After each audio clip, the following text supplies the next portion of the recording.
लखनऊ से बड़ी जानकारी आपको दे दें, यूपी के मुख्यमंत्री योगी आदित्यनाथ का बड़ा बयान आया है।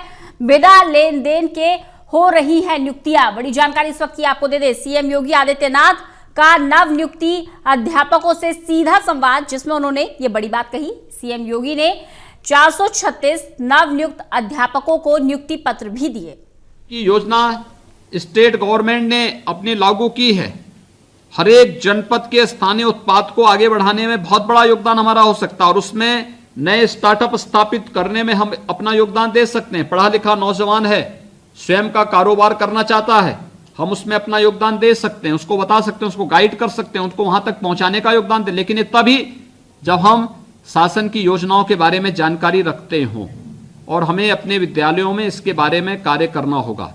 दूसरा, देखिए, यह वर्ष हमारे लिए बहुत महत्वपूर्ण बनने जा रहा है। 4 फरवरी 21 से 4 फरवरी 22 तक चौरी चौरा के ऐतिहासिक घटना के 100 वर्ष के कार्यक्रम प्रदेश के अंदर आयोजित होंगे। घटना चौरी चौरा में हुई होगी, लेकिन चौरी चौरा की घटना को ध्यान में रख करके हर एक शहीद स्मारक पर हर एक विद्यालय में भी कार्यक्रम होने हैं। आप लोगों से मेरी अपील होगी कि अपने अपने विद्यालयों में भी इन कार्यक्रमों के साथ जोड़ें। राष्ट्रभक्ति के गीत हो सकते हैं, स्वाधीनता आंदोलन से जुड़े हुए आपके जनपद की घटना को लेकर के वहां पे चित्रकला प्रदर्शनी का आयोजन आप कर सकते हैं, पोस्टर प्रतियोगिता का, निबंध लेखन का, डिबेट का, ये सभी आयोजन वहां पे विद्यालय स्तर पर हो सकते हैं। ये कार्यक्रम वहां पे आपके द्वारा किए जा सकते हैं। दूसरा, 15 अगस्त 2021 से लेके 15 अगस्त 2022 तक देश की स्वाधीनता के 75 वर्ष भी पूरे होने जा रहे हैं और 75 वर्षों की हमारी जो ये यात्रा रही है, इस यात्रा पर भी व्यापक कार्यक्रम बनने जा रहे हैं। इन कार्यक्रमों के साथ हम अपने आप को कैसे जोड़ सकते हैं? हर विद्यालय, हर संस्था अपने आप को कैसे जोड़ सकती है? ये 436 शिक्षक तो अलग अलग विद्यालयों में जाएंगे। 436 विद्यालयों में तो यही लोग मैसेज लेके जा सकते हैं कि विद्यालय की भी कमेटी होनी चाहिए, विद्यालय में भी स्वाधीनता दिवस से जुड़े हुए कार्यक्रम होने चाहिए, राष्ट्रभक्ति के कार्यक्रम होने चाहिए, क्रांतिकारियों के प्रति, बलिदानियों के प्रति, स्वतंत्रता संग्राम सेनानियों के प्रति हमारे मन में सम्मान का भाव होना चाहिए। और फिर हम उस परिप्रेक्ष्य में क्या कार्यक्रम आयोजित कर सकते हैं, इस दिशा से हमें अपने आप को तैयार करना होगा। ये कार्यक्रमों के साथ जोड़ने की प्रक्रिया एक रचनात्मकता को विद्यालय का केंद्र बना करके विद्यालय की गतिविधियों में आप व्यापक बदलाव ला सकते हैं। आपने देखा होगा, जब आप देश की स्वाधीनता के आंदोलन को देखते हैं तो आंदोलन में गति पकड़ी थी जब गांधी जी ने स्वदेशी को माध्यम बनाया।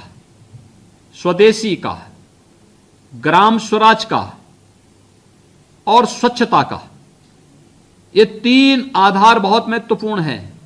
याद रखना, स्वदेशी, स्वावलंबन और स्वच्छता, इन 3 आधारों पर हमारी पूरी की पूरी स्वाधीनता आंदोलन की नींव रखी गई है।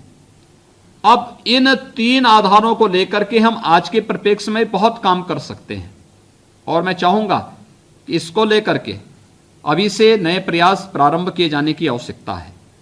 चाहे वह चौरी चौरा की घटना को लेकर हर एक जगह, जो लखनऊ से जुड़े हुए लोग हैं, काकोरी को लेकर के भी कार्यक्रम कर सकते हैं। काकोरी की घटना के दिन पे एक अच्छा कार्यक्रम होना चाहिए। या फिर अलग अलग स्थानों पर प्रदेश के अंदर हर जनपद में कोई ना कोई शहीद स्मारक है, वहां पे सभी जगह कार्यक्रम होंगे। विद्यालय स्तर पर, विश्वविद्यालय के स्तर पर, हर एक स्तर पर एक कार्यक्रम आयोजित होने चाहिए। उसकी रूपरेखा भी से तैयार होनी चाहिए। हम प्रशासन के साथ बैठेंगे, शिक्षा विभाग के साथ हम बैठने जा रहे हैं, लेकिन क्योंकि आज ये चयन की प्रक्रिया के साथ नए शिक्षक आए हैं, इन सभी से मुझे अपील है कि ये इसके साथ जुड़ेंगे तो स्वाभाविक रूप से आपका एक शिक्षक के रूप में अपने इस नए फील्ड में कार्य करने का आपका एक नया अनुभव होगा और आपको नए सिरे से आगे बढ़ने के लिए कार्य करने का भी एक नए अनुभव के साथ एक नया उमंग और नया उत्साह आपका देख करके अन्य लोग प्रेरित होंगे।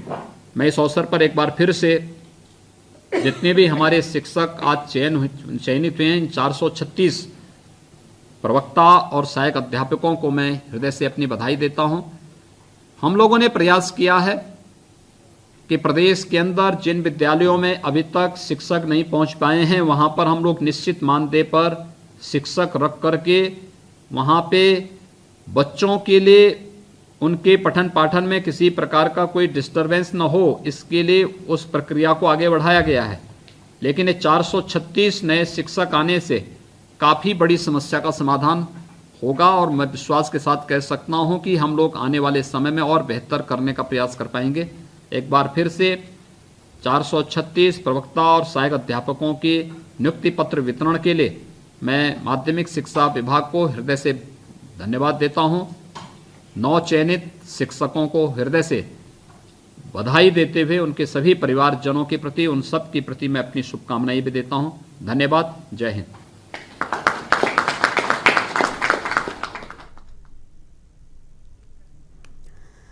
तो मुख्यमंत्री योगी आदित्यनाथ नवनियुक्त अध्यापकों को नियुक्ति पत्र बांटते हुए वीडियो कॉन्फ्रेंसिंग के जरिए अध्यापकों से संवाद करते हुए, और अब बिना लेन देन के भर्ती होती है, योग्यता के आधार पर चयन प्रक्रिया चलती है, पारदर्शिता आई है।